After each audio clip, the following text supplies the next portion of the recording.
Journey to the Waorani tribe, one of the most isolated tribes in the world. When I thought about tribes living in the deep forests, I always assumed they had long abandoned their traditional customs. In my mind, these tribes must have slowly integrated into modern society, influenced by the advancements of technology and civilization. But it turns out I was completely wrong, at least when it comes to the Waorani tribe, one of the most isolated groups living deep in the Amazon rainforest of Ecuador. Starting from Quito, Ecuador's capital, our journey began in Quito, Ecuador's bustling capital city, nestled in the Andes Mountains.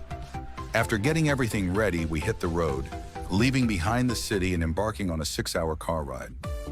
Our destination, a small town called Shell, an interesting name because it was actually named after the giant oil company that used to extract oil from the region. The oil industry had a significant impact on the environment and the lives of indigenous people, particularly the Waorani tribe. Flying into the heart of the Amazon from Shell, we continued our journey by boarding a small plane at a military airport. This was the only way to reach the remote part of the Amazon without spending 2 full days traveling through treacherous jungle roads. The flight cost about $1,400 for a round trip. Not cheap, but it was the price to pay for exploring one of the wildest, most mysterious regions of the world. As the plane touched down, I felt like I was stepping into a completely different world, a place where few people had ever set foot. Meeting the Waorani tribe. As soon as we landed in the dense rainforest, the Waorani people greeted us with warmth and enthusiasm. They had prepared a simple yet meaningful welcome ceremony. The men and women of the tribe were dressed in their traditional attire, adorned with colorful designs they had painted on themselves using natural dyes made from fruits. It was clear from the start that the Waorani lived in close harmony with nature, knowing every inch of the forest like the back of their hand. They led us to a small wooden hut, our home for the duration of our stay. Even though it was pouring rain, it didn't seem to faze them at all. They immediately set out to collect climbing plants from the jungle to make a powerful natural poison. This poison, called curare, is extracted from the vines high in the trees, and they would later use it to coat their hunting arrows. The process of making curare poison. The making of curare poison took place right there in the village. The men were responsible for gathering the plants and extracting the deadly liquid, while the women busied themselves with preparing food and drink for the tribe. I got to witness firsthand how they made the poison. It was almost like brewing coffee. The extracted poison was filtered through leaves, dripping down slowly until it condensed into a thick, black liquid.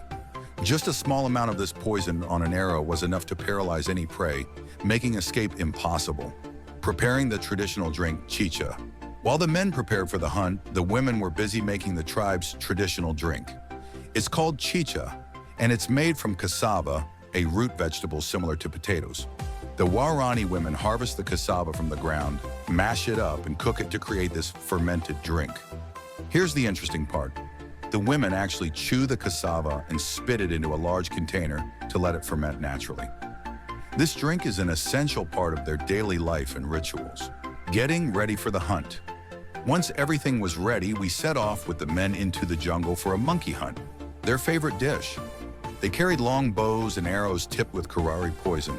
Hunting wasn't just about finding prey, it was an art form.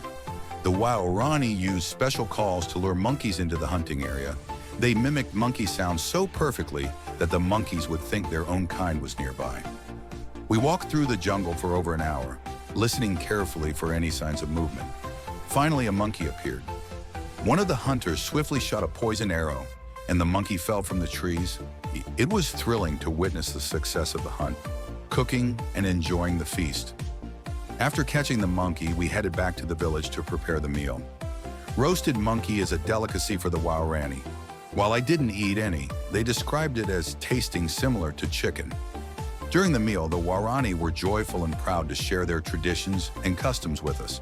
They even painted my face with symbols made from tree sap, representing the river, the jaguar, and the anaconda, sacred creatures in their culture, protecting the forest and their culture. One of the most important things I learned from this journey is how deeply connected the Waorani are to their environment.